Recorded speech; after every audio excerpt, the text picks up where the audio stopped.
Hello, chess friends, and welcome to Zadov's Chess Channel, and welcome to the Opera Euro Rapid Chess Tournament that started today. It's a great tournament between 16 top grandmasters, and the concept of the tournament is like this.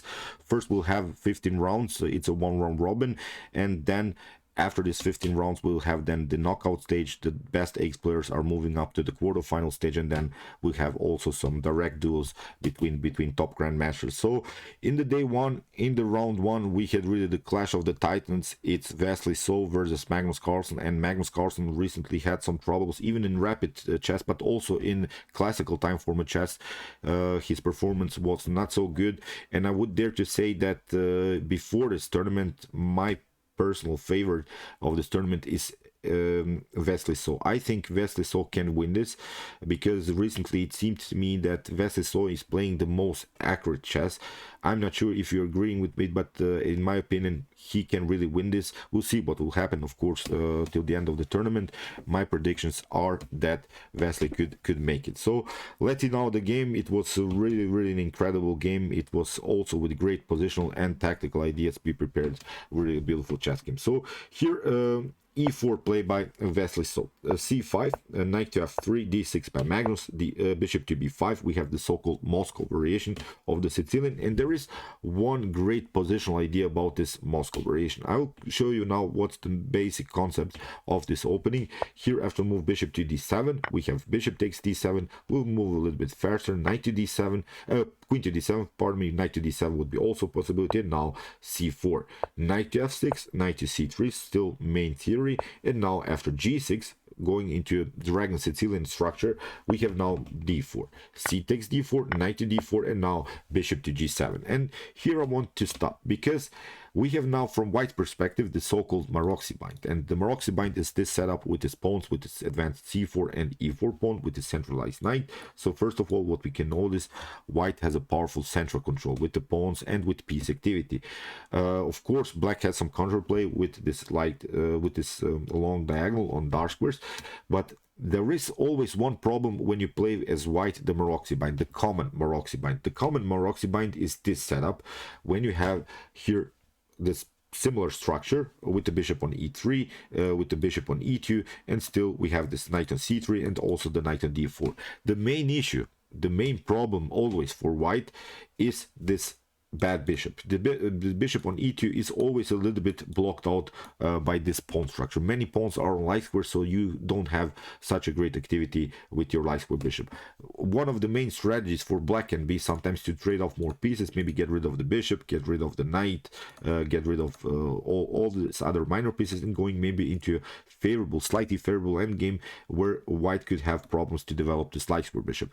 But in this Moscow variation, you don't have the problems with your light square bishop, and I think it's a huge difference, and it's a great positional idea. From this point on, it's an equal game, but the position is more simplified, and I think now the activity of white's piece is perfectly fine. We don't have the troubles, as I said, with our light square bishop. So f3 here, play by Wesley. So going into this structure, as I said, but without the light square bishop. Great ideas in opening. So here castling, we have bishop to e3, rook to c8. Here Magnus also plays a very good move, because if you play, let's see a possible continuation. If you play, for instance, with your rook from a to c8, then you risk to lose the rook connection, because in some occasions black is trying then here queen to d8, queen to a5, and then if the queen gets challenged again, you have to retreat with the queen to d8, and if your rook is here from a to c8, then you don't have anymore the rook connection.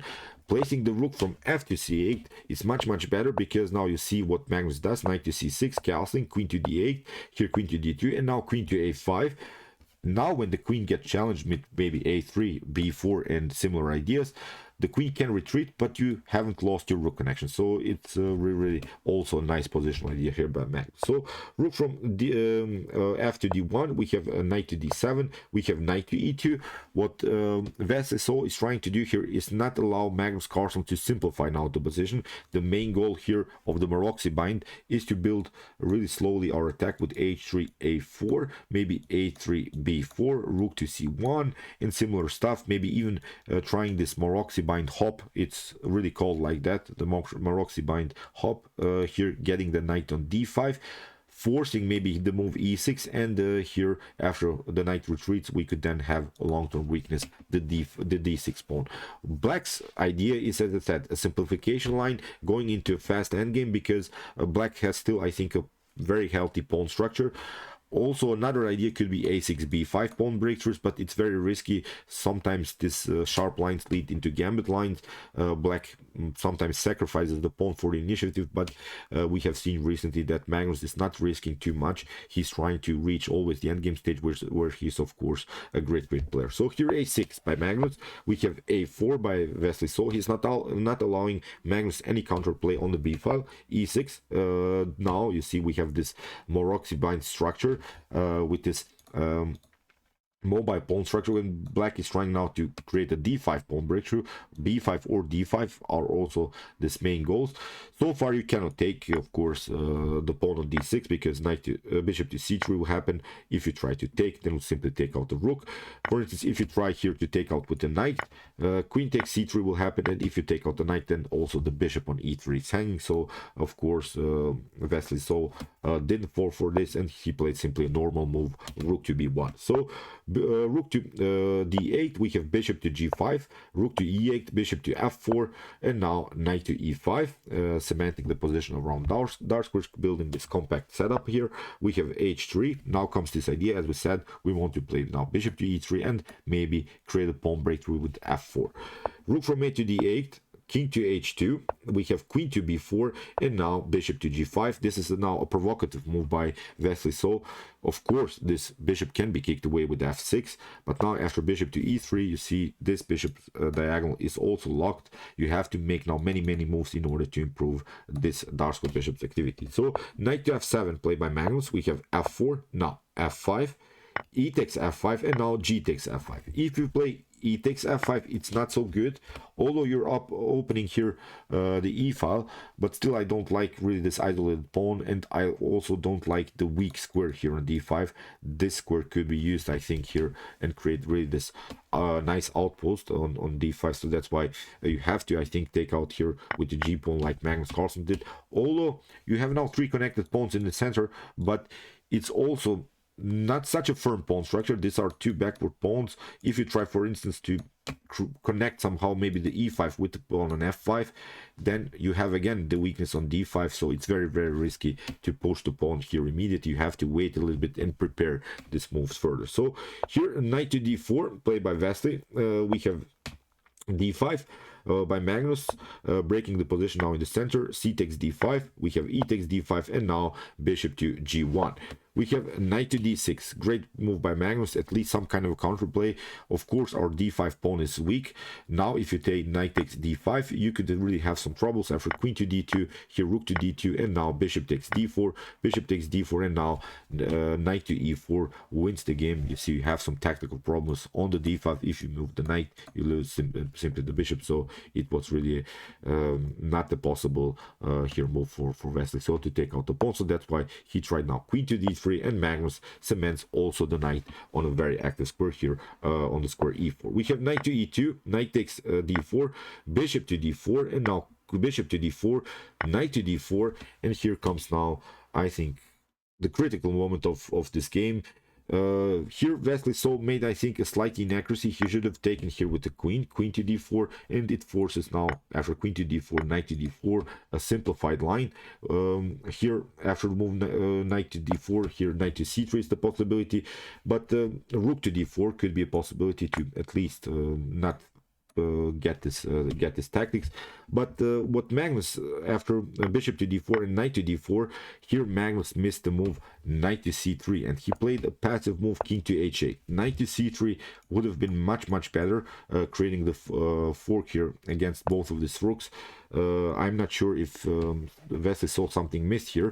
Here you have maybe a counterattack with queen to g3, but now after king to h8, knight to f5 is sort of forced line, but after rook to g8, maybe queen to f2, and now knight takes b1 is a much better position. Rook to b1, and now queen to e4 would be a great line, because of course there is this threat here to play queen to d4. If you try queen to b2, then here d4 is a possibility. We can simply lock the long diagonal. Very, very important move, and I think black is much better. So unfortunately, Wesley so made inaccuracy. Magnus Carlsen didn't punish that. Here he played simply king to h8. It was a bad move by the world champion, and now rook from b to c1. Now the knight cannot jump anymore on c3, and it's simply too late. Still, the position is about equal.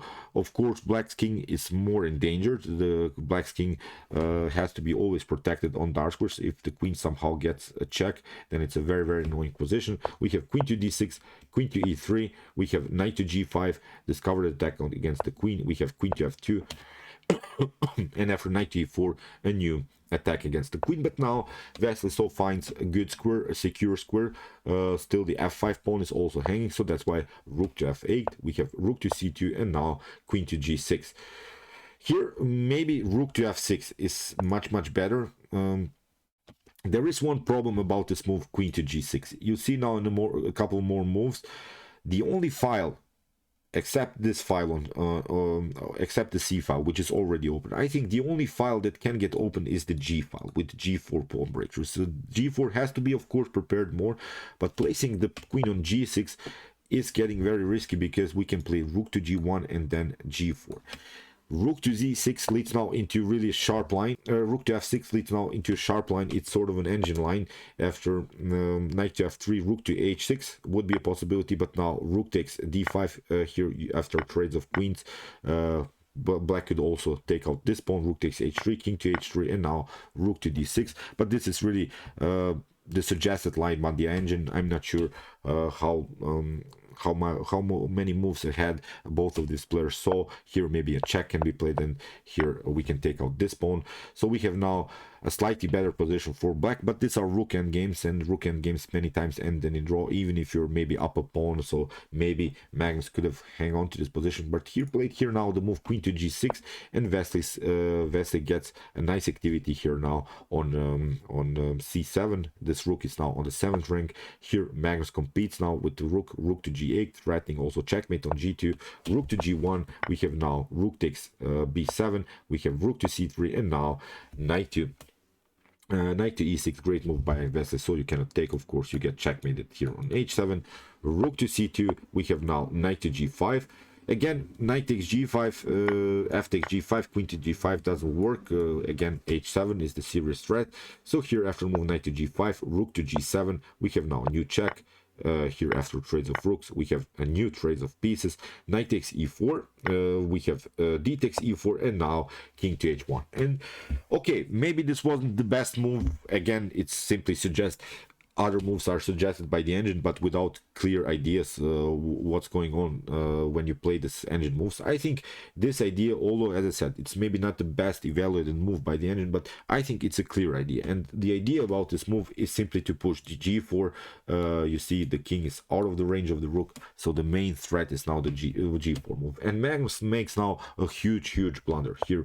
King to g7. You stayed now with your king and the queen on the same file like the rook. A better idea is maybe king to f7. At least you're battling somehow, although still white is much better. But here after king to g7, here g4 immediately by Wesley. So, and the evaluation is something around +5 here for white. It's completely winning here. Now Magnus plays the move king to f7, but it's simply too late. We have g takes f5, queen to f5, and here after rook to g5, rook to c1, king to g2, rook to c2, and after king to f1, here in this position, Magnus Carlsen resigns. So what to do? You can maybe try another check, again king to e2, but here it's the problem, you don't have any more checks, and now if you move the king, you get simply checkmated. Queen to a5 is not a possibility. If you try queen to c8 to maybe create some damage here, it's not a possibility. We simply take out this one and you get checkmated. Rook to g7 and queen to h8 is simply winning. So the problem was that Magnus didn't have perpetual checks. So wild game, but as we said, something is going on with Magnus Carlsen, although it's not a shame, I think, to lose against Wesley So. Wesley So is great. Wesley So is simply born to play rapid chess. I think this format simply fits for him. I really love his games. He has sharp play, he has great positional play, he has great opening preparations. as I said, in my honest opinion, the Wesley is the top favorite to win this one. We'll see if I'm wrong. At the end of the tournament, something is going on about Wesley. So, in my opinion, he's really, really a great player. And recently, he played also outstanding games in rapid time format chess. So, okay, again, Magnus Carlsen lost, but still, there are many, many rounds. 15 rounds. We'll see. Magnus will probably win his games. He has to make it to the quarterfinal stage, and I'm sure even if he would have maybe end now on the 8th place and he plays against the first player who was the best after this round robin, I think everyone would love to escape from Magnus Carlsen. Everyone would not love to meet Magnus Carlsen in the quarterfinal stage, so that's why still we have to wait. Of course, Magnus will win his games, and I wish him also, of course, the best in the continuation. So, okay, great warm-up, sort of great sharp game in the day one. We'll see now what will happen in the continuation of the tournament. I'll build also a separate playlist so you can follow some more games. If you want to see some other games from other tournaments, check out also some other content on my YouTube chess channel. And if you want to see maybe the best chess games of all time, check out my best chess games of all time series. Here is also the link. And if you like this content, don't forget to subscribe to my channel. See you soon with some more videos, and chess is the best, of course.